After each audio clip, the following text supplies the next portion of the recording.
Dans mon métier, je suis magasinier spécialisé à la bibliothèque des arts décoratifs. Je suis rentré en 78.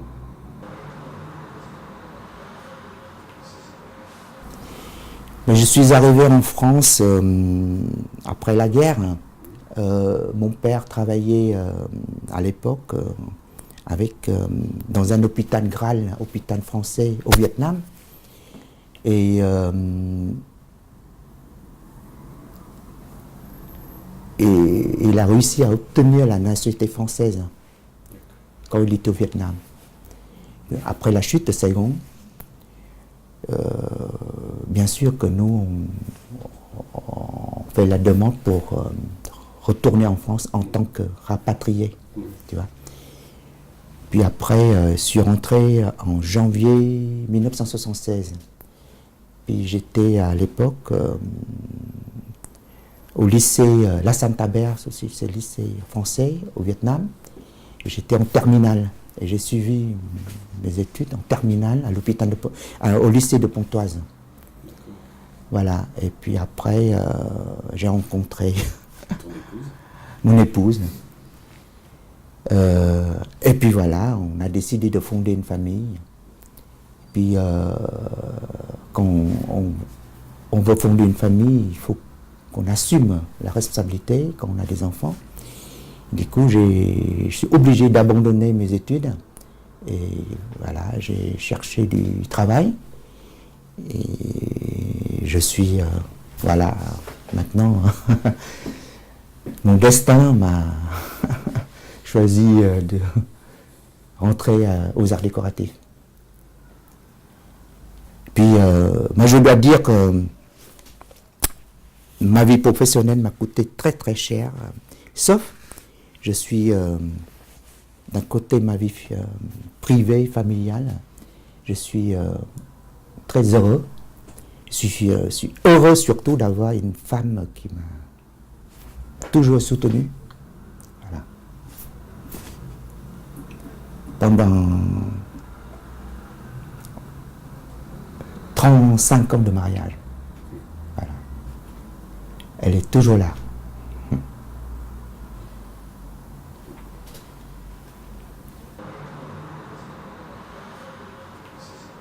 J'ai travaillé 6 mois au musée du Louvre. Puis à l'époque, j'ai postulé, j'ai travaillé en CDD, tu vois, pendant 6 mois. Puis j'ai demandé de passer en CDI. On m'a dit, pour l'instant, il n'y en a pas, mais il faut attendre 1 an.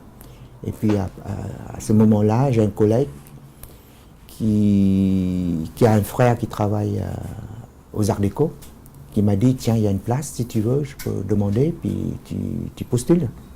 Puis voilà, j'ai postulé, puis on m'a convoqué, on m'a fait faire quelques examens, tu vois.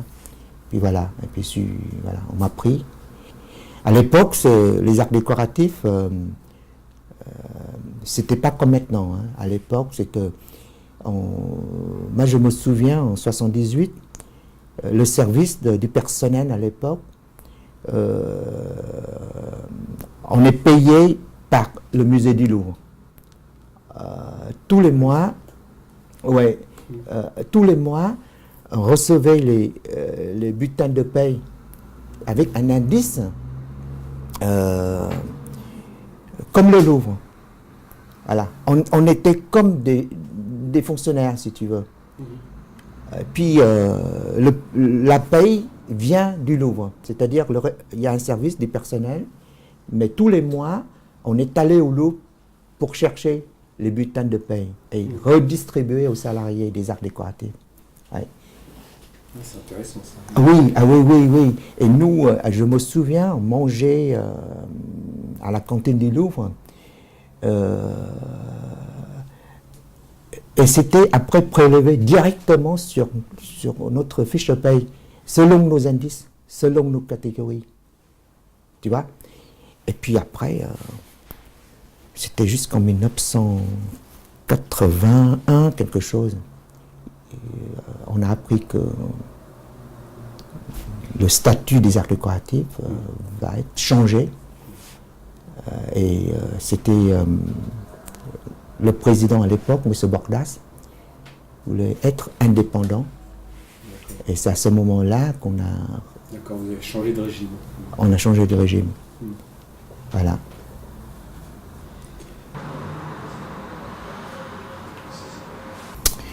Dans mon métier, je suis magasinier spécialisé à la bibliothèque des arts décoratifs. Je suis rentré en 78 en tant que à la sécurité. 10 mois après, je suis passé au service culturel. J'étais projectionniste. Il y avait une salle de conférence à l'époque. Puis 2 ans après, je suis passé à la bibliothèque. Il y a une place qui est libérée, donc on m'a proposé, je suis rentré. Et puis je suis resté jusqu'à ce jour en tant que magasinier. Le travail, si vous voulez connaître un peu le travail, c'est nous, à part la distribution des livres aux lecteurs, chacun a sa spécialité, si tu veux. On assure l'équipement et l'entretien des collections. Nous, les magasiniers. Des revues, des catalogues nouvellement acquis, ainsi que sur les fonds anciens aussi. Tu vois, on doit, cotation, couverture des ouvrages pour les protéger. Et puis, on effectue des interventions de conservation préventive sur les collections aussi. Je crois que presque tous les magasiniers ont fait quelques formations pour faire ce travail, tu vois, voilà. Nous sommes le seul d'avoir une collection massière, comme tu connais. Le seul, c'est unique au monde, cette collection. Et j'ai aussi des ouvrages qui sont très, très... conséquents. Ouais. Mon parcours professionnel se résume aux arts décoratifs en 3 mots. En 3 mots. Déception, colère et détermination. Voilà. Comme je disais tout à l'heure, je suis rentré en 78 et dès 86, je me suis engagé dans l'action sociale en faveur des salariés.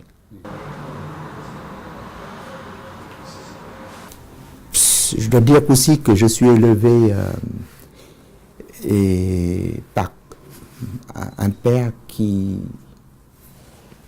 m'a toujours dit que dans la vie, il faut aider les gens et faire en sorte de, comment dirais-je, m'a toujours élevé. Il ne supporte pas l'injustice, si tu veux. Et quand je vois des choses qui ne sont pas justes, je ne supporte pas. Et c'est là où, quand je suis rentré aux arts décoratifs, tout au début,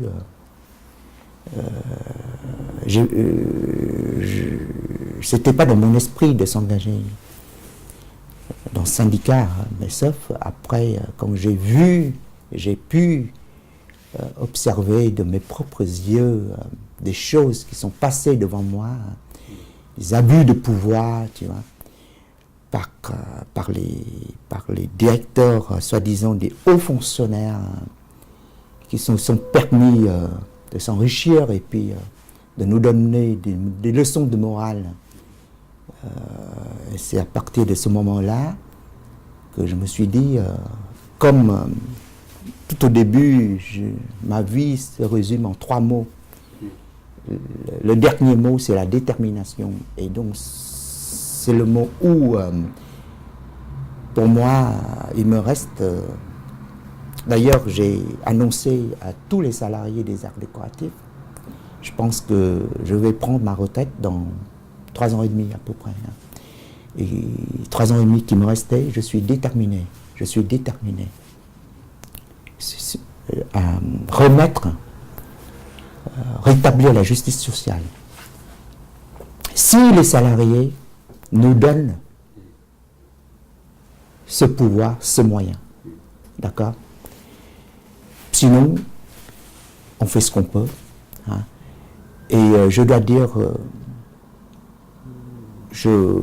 si les salariés nous donnent ce pouvoir, le poste que je dois assumer, c'est le poste où on peut mettre en place une vraie politique sociale. C'est le secrétaire du CE. D'accord? Et je prends ce défi. Voilà. Maintenant, c'est les salariés qui décident. C'est pas moi. C'est pas. Ben, je me souviens parfaitement en mettant en place le CE avec les camarades. Et après, nous avons réussi à proposer aux salariés les colonies de vacances.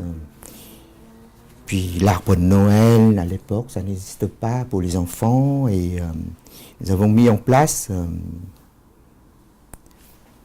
les allocations de mariage avec de naissance et les aides sociales, tu vois, et culturelles en fonction du quotient familial. On a mis en place le quotient familial avec Dominique Dehaye et puis Alexis Branche, je me souviens. C'était très dur à l'époque, hein, tu te souviens. Hein. Mais on a réussi grâce à notre détermination. Et puis on a aussi organisé les voyages. Un voyage en Turquie organisé avec... il y avait à peu près 25 salariés qui ont profité de ce voyage, tu vois. Et puis, moi je partage une grande fierté d'avoir contribué avec tous mes camarades, et puis aussi les collègues, à de nouveaux droits pour les salariés, surtout la justice sociale. La justice sociale. Et mon engagement professionnel s'est aussi traduit dans mon engagement syndical au sein de la CBT à l'époque. Hein. J'étais l'un des fondateurs de la CBT. Hein. Puis après, j'ai quitté la CBT, je suis rentré à la CGT. C'est parce que, à l'époque, comme je t'ai dit, la déception, la colère, et je ne pouvais plus soutenir la méthode de ce syndicat à l'époque, et puis on n'est pas aidé, si tu veux.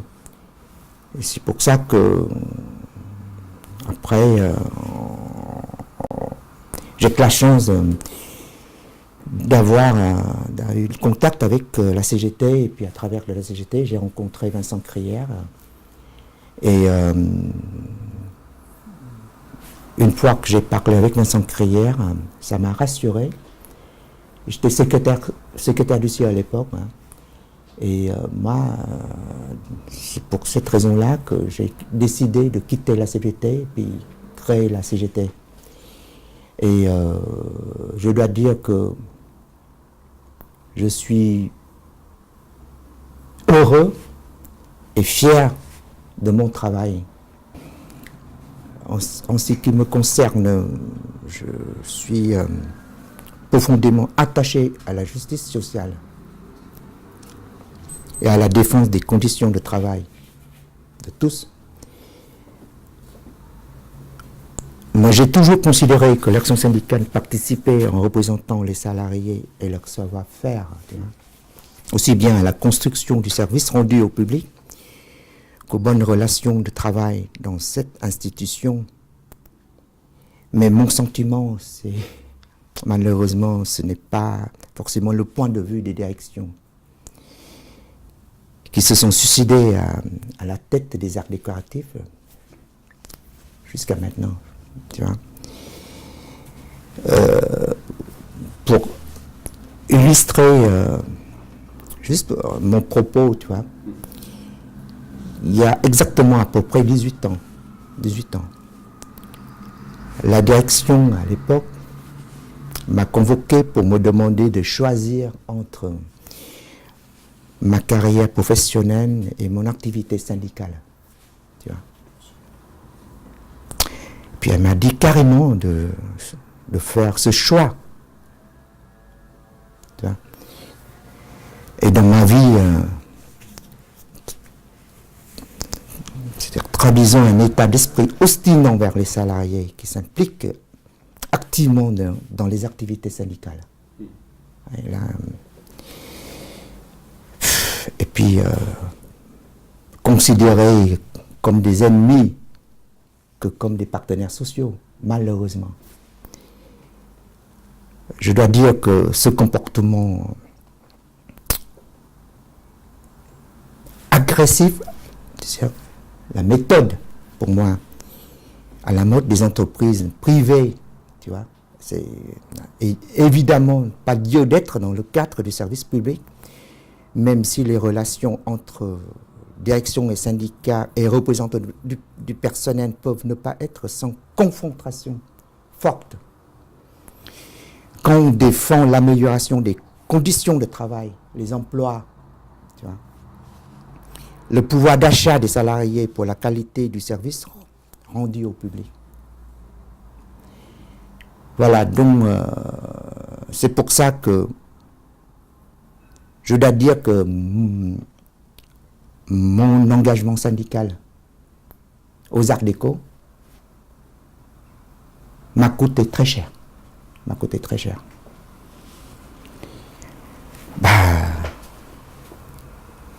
Plus de promotion. Bien sûr. Plus de promotion, et puis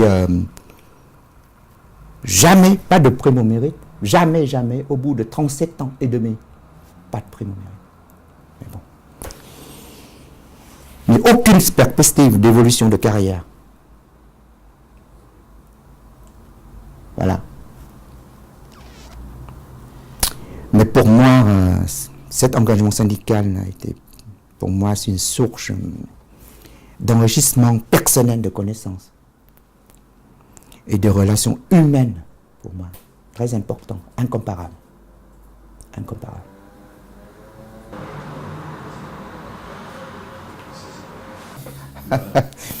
Surtout, je dois dire que on a créé la section CGT des arts décoratifs en 2008.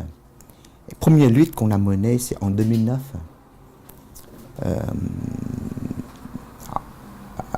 On a appris que, à l'époque, il y avait une mutuelle qui a été signée en secret avec la direction à cette époque.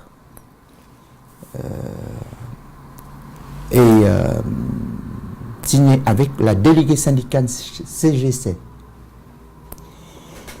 Et à ce moment-là, on a commencé à se battre pour demander la justice. On a obtenu bien avant 2009, mais seulement en 2009, on a appris qu'il y avait aussi les prestations qui ne sont pas les mêmes, cadres et non cadres. Voilà. Et les cotisations forfaitaires, à nos yeux, qui sont injustes. Et puis ça aussi, c'est un combat. On a quand même réussi à mettre en place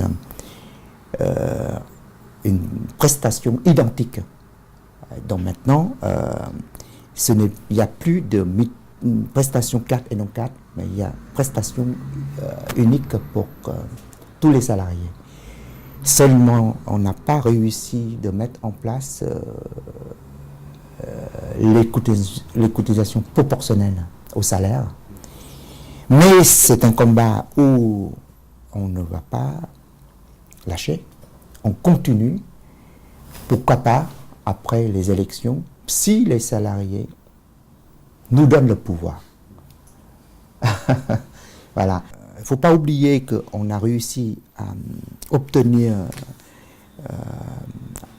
en 2009, face à la grève, qui était très dure, avec le soutien des camarades de la CGT Culture qui sont venus, je me souviens. On a bloqué tout le musée, hein, et on a réussi en une journée à débloquer la situation. Puis on a obtenu aussi une étude de comparaison.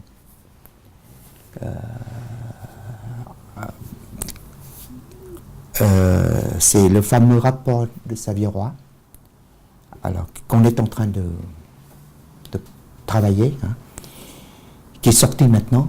Et ce rapport, c'est très clair pour nous. Il y a une différence qui est en défaveur des arts décoratifs. Surtout, je reviens sur ce point. Je voulais tout simplement vous dire une chose, c'est que, voilà, pour moi, je ne supporte pas les injustices.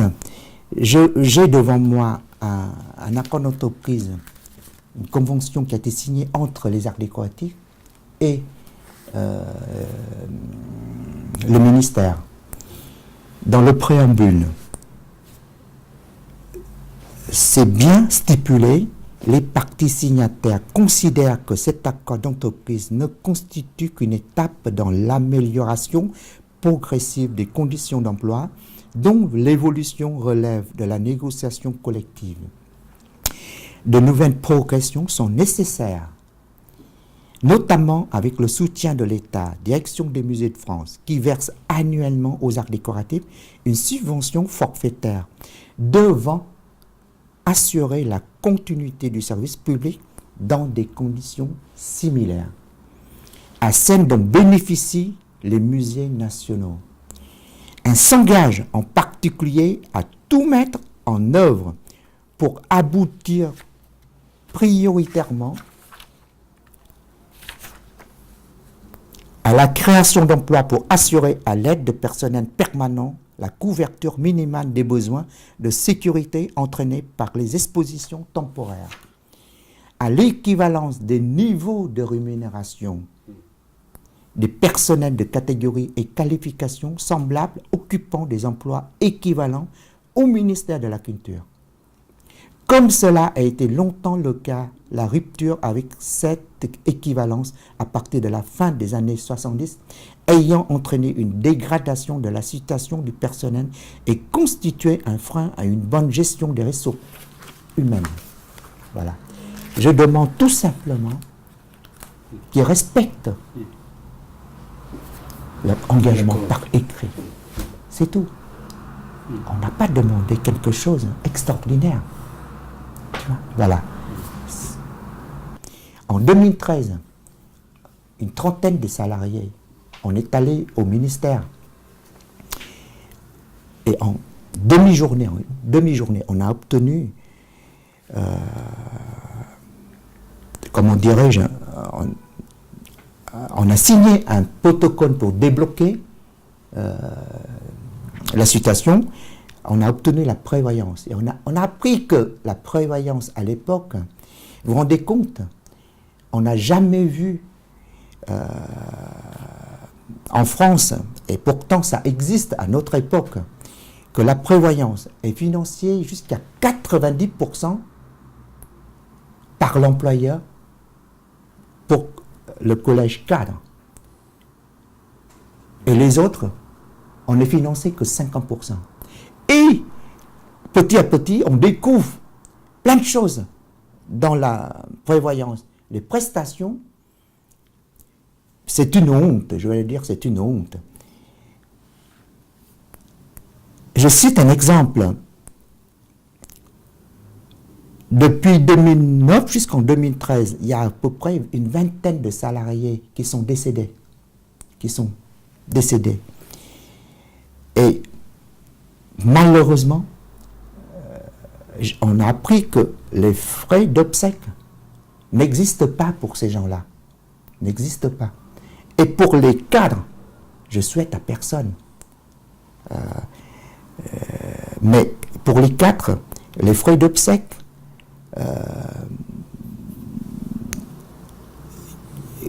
comment dirais-je, par la prévoyance, jusqu'à à peu près 10 000 €. Et un non-cadre, 0. Et puis aussi le capital de décès, ou en cas d'invalidité, aussi, il y a un capital. Pour les non-cadres, 1 an de salaire. Et pour les cadres, 3 ans de salaire. Vous vous rendez compte? Cette injustice flagrante. Et qui existe aux arts décoratifs. À notre époque. Et tout ça, c'est terminé. Donc ça aussi, je dois dire que ça, on est fiers de notre travail. On est fiers. Et puis aussi, on a obtenu aussi, maintenant, on est financier jusqu'à 90%, comme les autres, au niveau des cotisations. Voilà. La majorité des gens qui travaillent dans la sécurité, surtout, ce sont des étrangers et qui parlent à peine le français, qui comprennent aussi un peu et qui ne connaissent pas bien leurs droits. Et c'est là où ils profitent. Et je dirais même, jusqu'à même, ils exploitent les gens. Par exemple, ils savent parfaitement qu'ils ne peuvent pas, selon la loi, le code du travail, on ne peut pas faire travailler des gens au-delà de, je sais pas, de 10 heures d'affilée ou 7 jours d'affilée. Mais comme certains salariés qui ne connaissent pas bien leurs droits et qui n'osent pas dire non, et donc ils profitent. Ils profitent. Je dirais même que c'est un abus de pouvoir. Et j'ai appris qu'à l'époque, les gens qui sont de repos, qui étaient de repos, qui sont chez eux, et puis ils ont même appelé chez eux pour leur demander de se déplacer. Quand il y a des absents, il leur dit de venir travailler.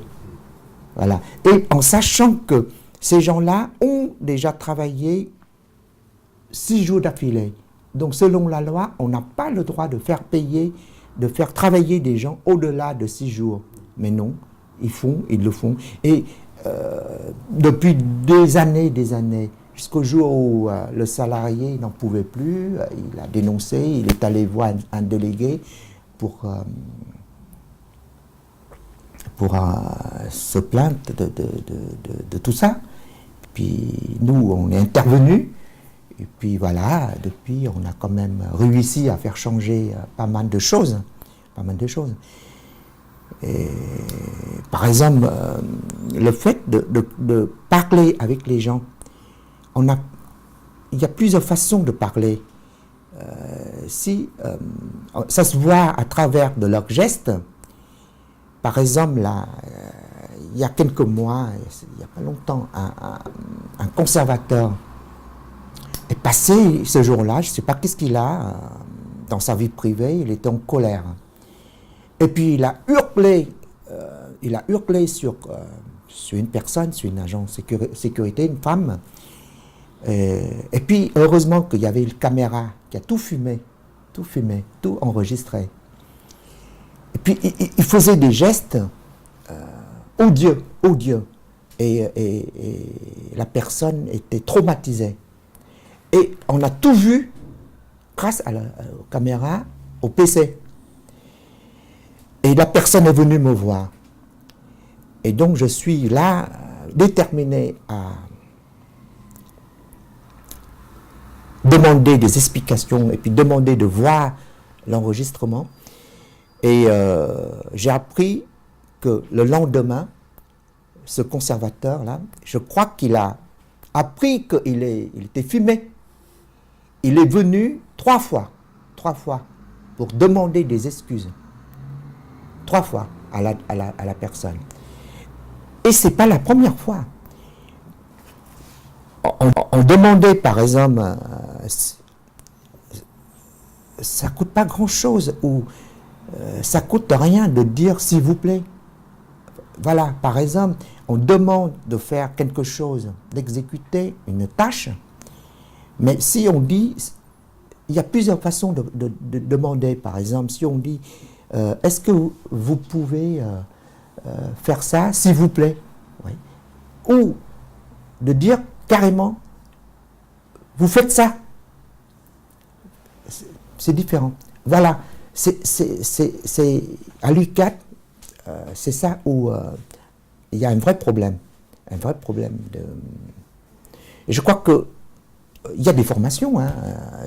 Moi-même, je suis victime à l'époque aussi par un chef de service quand il m'a vu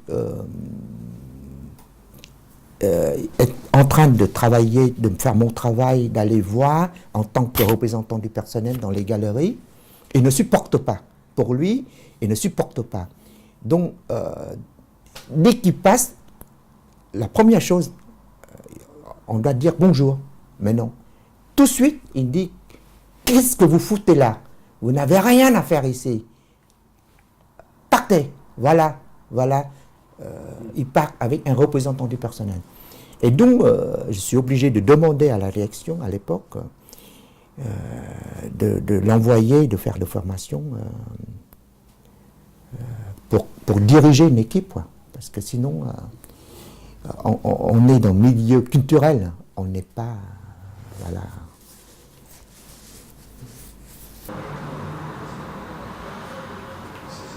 Je ne m'attendais pas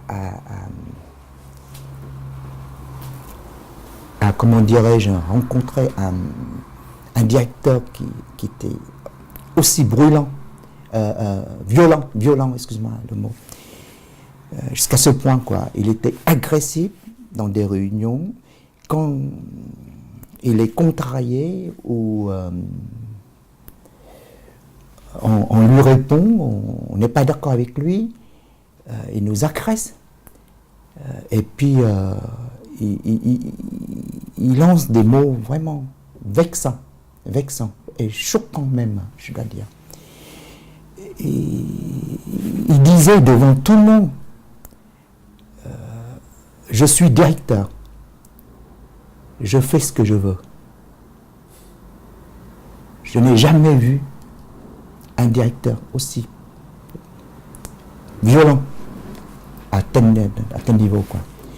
Et devant les partenaires sociaux, et je persiste et signe. Il lance ça devant tout le monde. Et puis il disait, vous signez, si vous signez, vous êtes d'accord avec mes propositions, je ne remets pas en cause les accords d'entreprise. Oui, bon, à l'UQAT, c'est que je dois dire que pour moi, j'ai le sentiment que le dialogue social n'existe pas. N'existe pas le dialogue social. Et le traitement envers les bas salaires sont terribles. Les relations et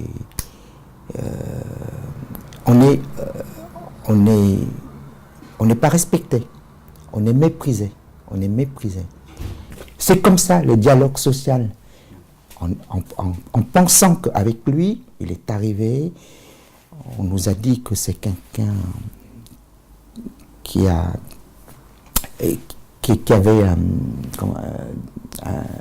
une relation avec la CGT à l'époque, là où il était, c'est pas quel musée, il est venu de Sèvres, non, c'est ça, ouais.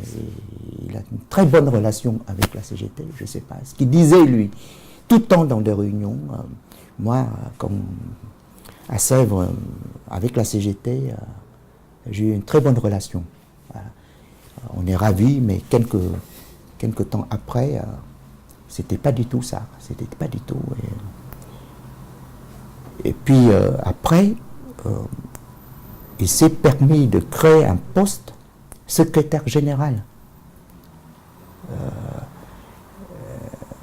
Et en même temps, il nous demande de serrer la ceinture. Et puis ce poste, il a créé pour faire son travail. Mais pour moi, je ressens comme une insulte. C'est une insulte envers les salariés. C'est pas possible. On est conscient que En ce moment, on vit dans un contexte très difficile, la crise. Mais dans ce cas-là, tout le monde doit faire des efforts. On ne peut pas se comporter comme ça. Voilà. Donc c'est pour ça que quand j'ai vu des choses pareilles, je suis en colère. À travers de mon colère, je suis déterminé à faire changer. Maintenant, est-ce que j'arriverai ou j'arriverai pas, c'est une autre. Le combat, peut-être c'est un des derniers combats, peut-être que je peux mener avec la section et les salariés. C'est face à une direction, surtout un directeur qui est déterminé à remettre en cause nos acquis. Et je crois qu'on doit se battre. On ne peut pas laisser passer une chose pareille. La grille de rémunération, la grille salariale qu'on est en train de travailler, nous espérons de pouvoir mettre en place cette grille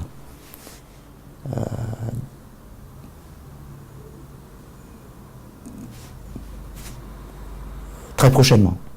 C'est tout ce que je peux dire. On est fiers de notre travail. Tu sais bien que depuis qu'on a repris la CGT, créé la CGT en 2008, première élection, deuxième syndicat avec presque 30%. Deuxième élection, en 2012, on est passé. Les salariés nous ont placé premier syndicat. D'accord. Avec presque 40%.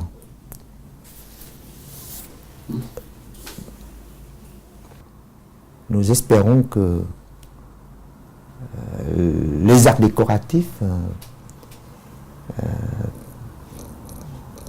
pourra changer un jour. Changer un jour.